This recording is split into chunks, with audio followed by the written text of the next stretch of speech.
Welcome to night 2 of WrestleMania Talk. I just want to make sure my microphone's working. We're good. I got my notes and everything. Wow. First off, I want to say thank you to the few people that do watch these videos, these recaps of mine, because after a long night, whether it's Monday Night Raw, whether it's SmackDown, but especially a WrestleMania that's like 2 nights, several hours each night, the fact that there's still a couple of people that tune in to watch me ramble for an extra 20 to 30 minutes is just unbelievable. This is probably, and I don't say this all the time, this is definitely one of my absolute favorite WrestleManias of all time. And I have watched every single WrestleMania in existence live from the very first one when it didn't even have a number. Stephanie McMahon came out, and of course McMahon, right? Nick Khan was there as well.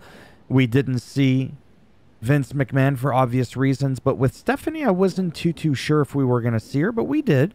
Not that I had a reason to believe she wouldn't be there. There was just some weird stuff I had heard. And that's the thing. Just shit that I heard. But she came out.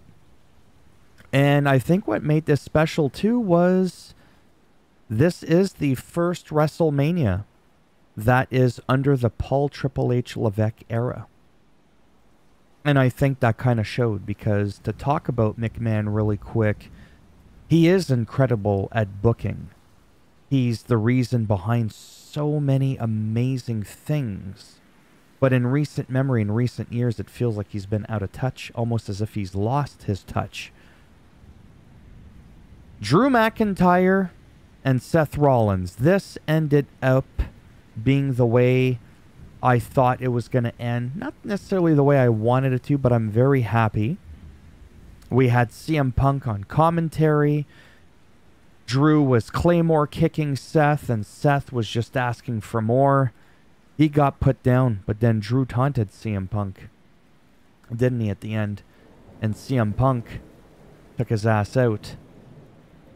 And that led to this man, Damian Priest, cashing in his Money in the Bank, and he became world champion. So Drew had his moment.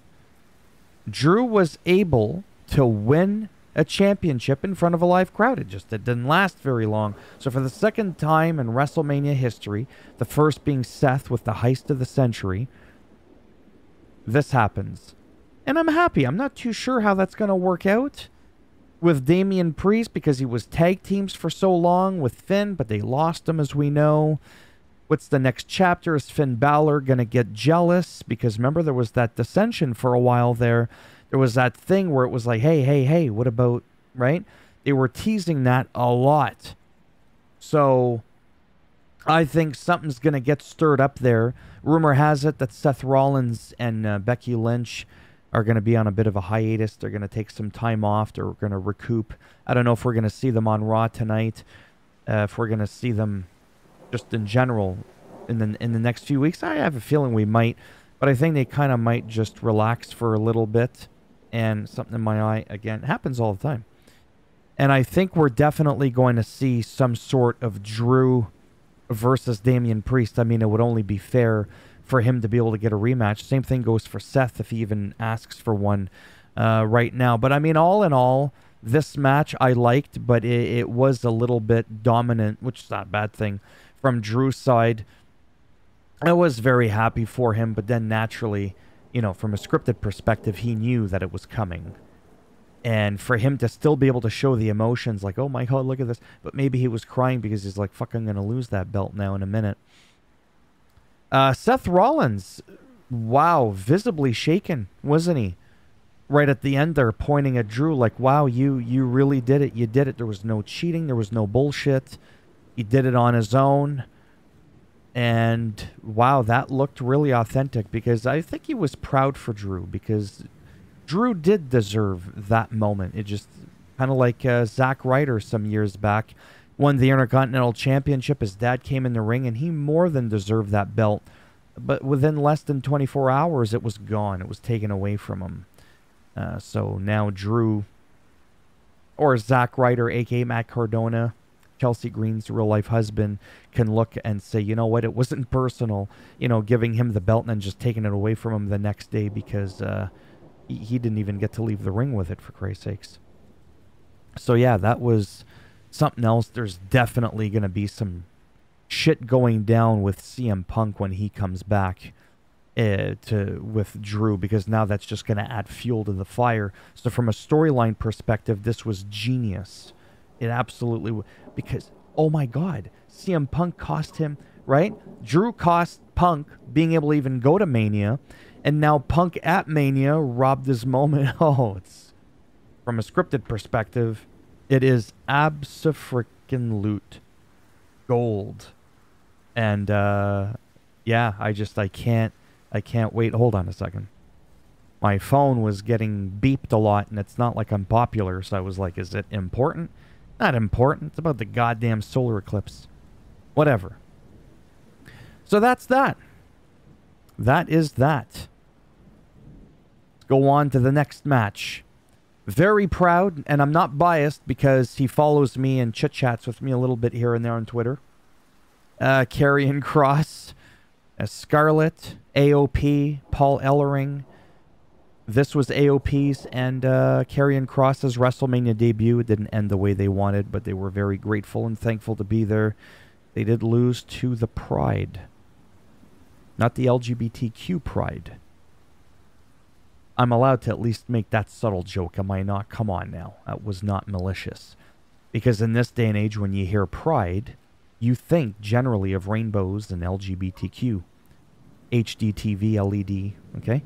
That's what you normally think of. But no, it apparently... Oh, it even says it right there. I'm such an idiot. It is official. I was like, it's kind of unofficial, but I've been seeing it all over the place. No, it is official. Right there, the Pride defeated Final Testament. I swear that wasn't like that an hour ago when I looked. It was just Bobby Lashley and the Street Profits. Bobby Lashley and... I used to just say Lashley and the Crew. I like when a faction has a name. Well, there you go, the Pride. This is more like a Lion Pride or Tiger, whatever. I think it's more Lion Pride because tigers tend to be more solitary animal. Anyways, this is not an animal history lesson.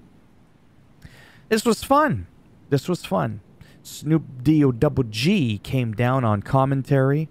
Bubba Ray Dudley was the guest referee, or special guest referee, because he is pretty special. This was a Philly street fight. My name is Phil, by the way, and my nickname is Philly. And when I was really fat, it was Philly cheesesteak. I could promise I was eating a lot more than just cheesesteaks. This was a great brawl. I enjoyed it. And I'm just very proud of them. That Montez Ford flip at the corner, at the turnbuckle, where he ran and did a flip over the turnbuckle, over the post. Wow. What was that? But it's Montez Ford. I mean, come on now. I love Ford Mustangs. And he's Montez Ford. I know what I meant by that. I definitely know what I meant by that. This was good. This is about what I look like until I wake up in the morning and I'm bald and not quite as ripped yet. But I'm working on it. I'm working on it. As per the rumors, AJ Styles did come out to a new theme song. That avalanche German suplex from LA Knight was some wild ass shit. It was just insane. It was just like, what? And this, actually, I want to say something now because it also makes the video longer. No, that's not why I'm doing this. All in all, the rumors that I have been reading, man, can you ever take them with not a grain of salt? You could take that whole salt shaker. Wow. Oh, yeah, AJ Styles, rumored to come out with a new theme. Rhea Ripley, rumored to have a live band. This rumored, that rumored. All these rumors pretty much came true. Like every single one of them. All these like little pieces of information. And I'm just like, somebody's leaking some info. Logan Paul. Logan Paul defeated Orton and KO. A triple threat for the U.S. Championship, so he retains. He came out in a big prime truck, like a big pickup truck. It was a pretty cool truck. KO and Orton together came out, so Kevin Owens came out first, right? Isn't that amazing? And then by the time he's at the ring and he gets in the golf cart because he saw that Logan Paul had his truck and he hears Randy Orton coming out, and even though they're going to face each other, it's like, come on, whatever. Then he backs up and he's like, come on, man, hop in. We just did this last week. Was it SmackDown or Raw? I can't remember. I think it was SmackDown. Whatever. And, yeah, and he's like, sure, why not? And he just gets on top of the handlebars there, the golf cart. Man, KO was going pretty fast. Even Orton was like, hey, slow down there. I don't want to get us killed before the match even starts. But just all in all, this was very entertaining. Then some dude called iShowSpeed got RKO'd on the announce table. When I first saw the person in the Prime suit, I thought it was KSI because that's who it's been a few times. Then I was like, no, that's not quite KSI. It's iShowSpeed, huge streamer. I'm like, good for him. I'm not a huge streamer. Nobody knows who the hell I am. But I don't know who he is because I'm too busy grinding trying to do this shit. Right? And I ain't got time to watch other people that are millionaires showing up at WrestleMania. Not like I'm going to have that moment. So every opportunity I have that I'm living and breathing is spent here. So yeah, just all in all, I had a lot of fun. There he is right there. Yeah. Was his name iShowSpeed? It is iShowSpeed. Clad in Prime Bond. Okay, whatever. Bayley defeated Io Sky to win the WWE Women's Championship. This was good. New theme song as well from Bayley, but I like Bayley's theme song. Why'd she change it? This is a good match, a lot of good back and forth. I really like that rose planting move that she did on Io, but Io like jumped out of it. That was actually like a really good move because Io Sky is a really, really good wrestler. Well, so is Bayley, but I'm just saying like Io Sky, I feel is underrated. She actually is really good when you take her away from all the damage control bullshit, which by the way, kudos to creative really when you think about it, because they were probably behind those decisions where this was a clean win. This was a clean match. There was no Dakota Kai. There was no Kabuki Warriors. Like, there was just no outside interference bullshit. This is their girl, the women's champ, and nobody came out to distract. Gunther, Sami Zayn, same thing. There was no impairment. Like, I respect that so much. Just, you lost clean, and there's so much more respect for that. I really appreciate that, like, a lot. A lot, a lot.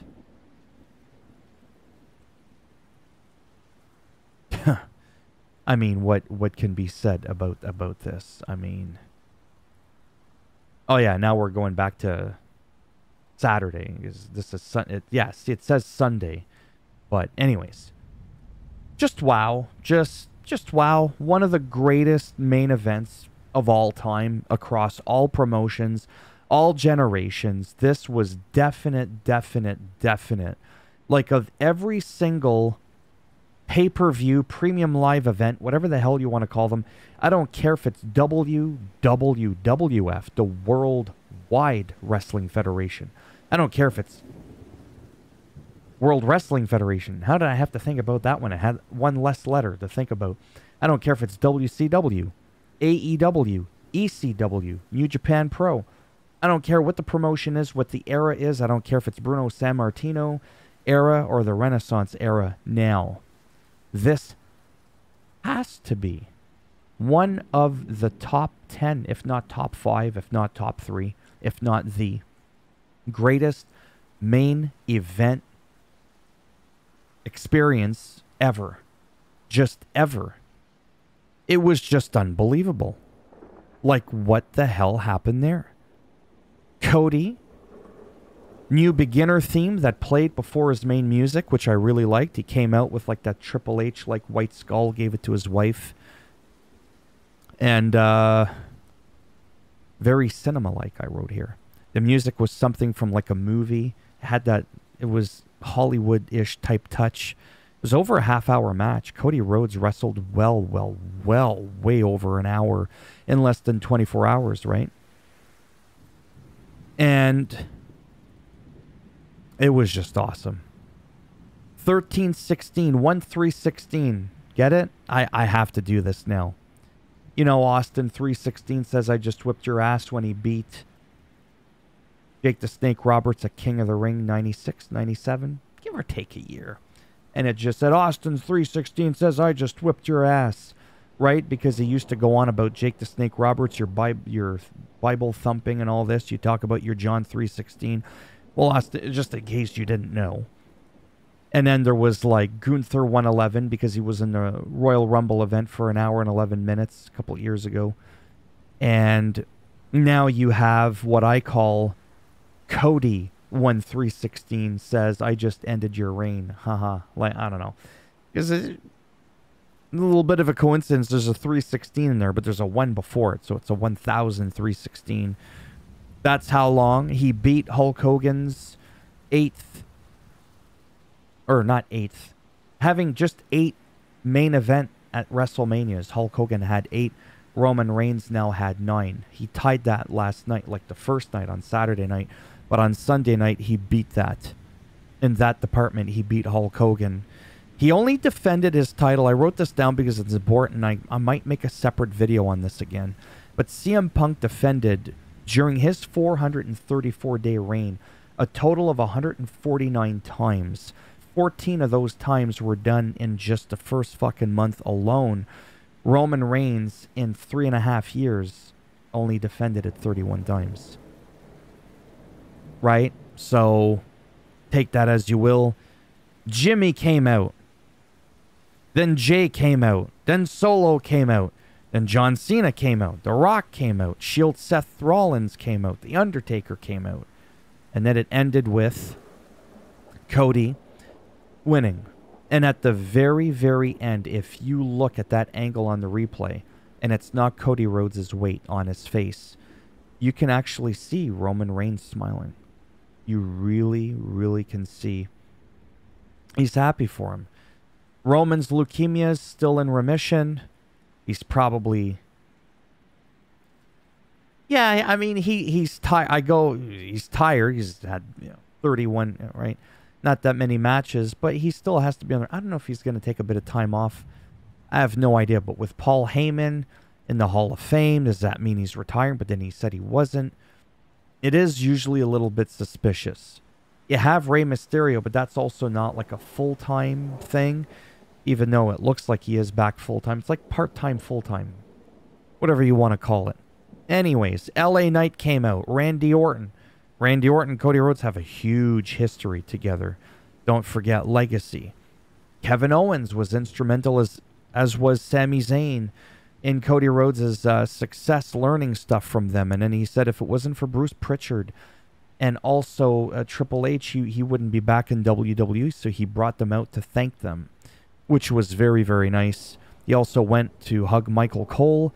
They shared a moment. They go way back, like way, way back. A lot of history there. And he also shook Seth Rollins' hand at the end on the outside, ran around the ring, and then pretty much that was it.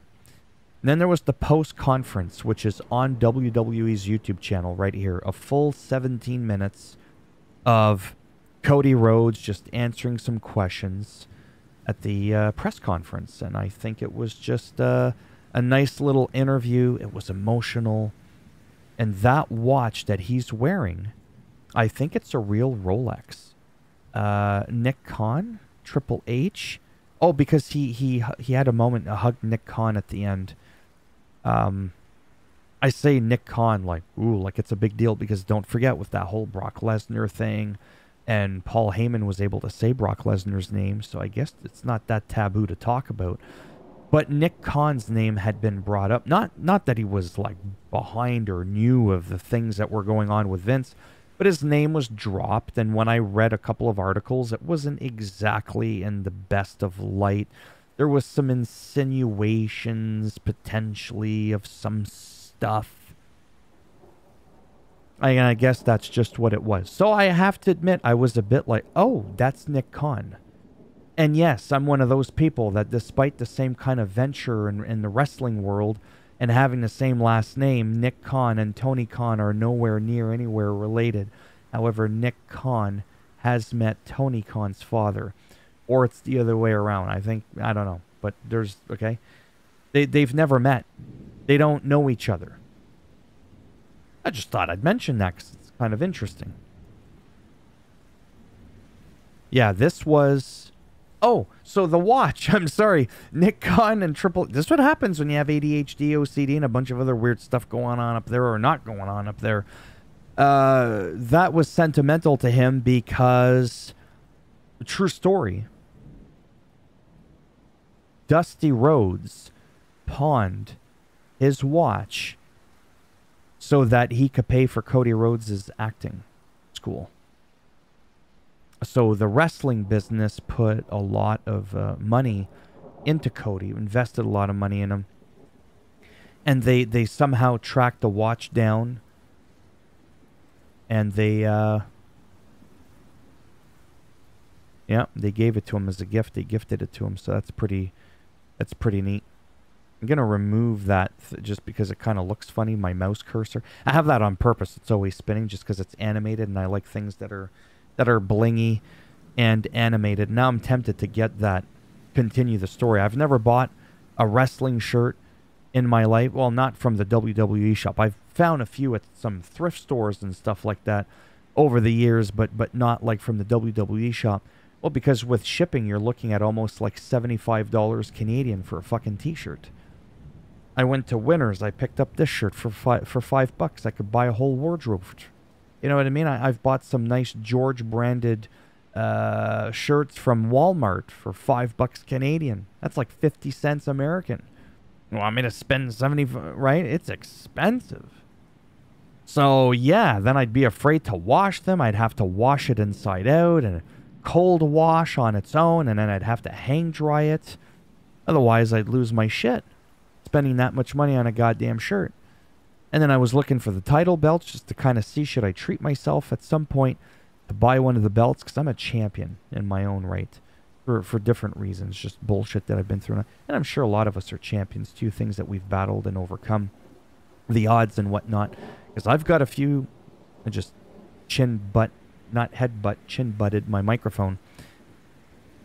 I've overcome some pretty wild stuff that, let me tell you, my story is pretty phenomenal. I'm pretty, not to get all dramatic here and steal the thunder from Reigns and Cody and everybody else, but I am very lucky to be alive, and I'm sure many people are as well, where I've had some pretty close calls there. And so yeah, I could justify self-proclaiming myself as a champion of life, really. Like, seriously, in my hoodie, it's on my chair, tickling the back of my neck.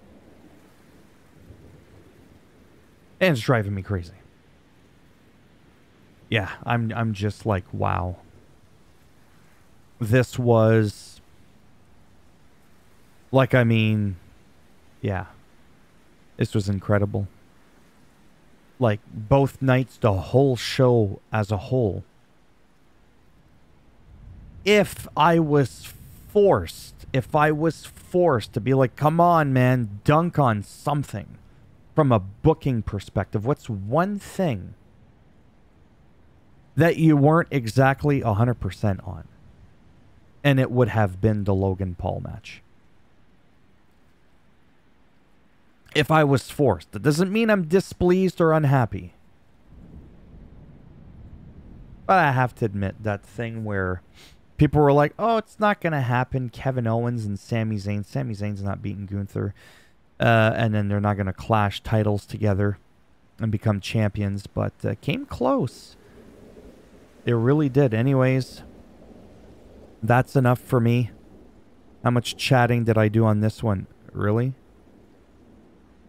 Wow, that's ridiculous. I got to stop it. Thumbs up if you did like the video. A link down below for this as well. Thumbs up if you liked it. You know, algorithm, all that stuff. And if you didn't like the video, go ahead, give it a thumbs down. And as always, bend it in half, twist it, give you a solo Sakoan spike. Right? I tried it on someone earlier and I scratched my thumb. I had to put a band-aid on it. No, I didn't actually do that. Okay. And if you want to subscribe, exactly, I mean, obviously, that'd be great. But if not, thanks for stopping by anyways. Take care. And I'll be back again tomorrow or maybe later today with some 2K24. Depends how busy I am. Getting hot up in here in Canada. I'm going to start working on my lawn, seeding, earth, all that shit. But I'm definitely going to be around tomorrow because Monday Night Raw is tonight. The Raw after Mania, oh my god, is wild as shit. That's enough. Take care. I hope you enjoyed the ride. Let me know down below if there's anything you would have changed. Honestly. If you were forced to pick one thing, two things, whatever, let me know. Again, because I care. And the ulterior motive because it helps the algorithm with the video. The more engagement there is on a video, the more it promotes it from YouTube for other people to potentially see it. Not that this is exactly an Emmy-winning performance. Is it the Emmys? I don't watch that shit. The Emmys, the Oscars, they're all the same shit to me. I never remember which one's for music, which one's for movies. I don't watch that crap. Then there's the Grammys. Oh my god. Grammy, yeah. Okay. Bye for now.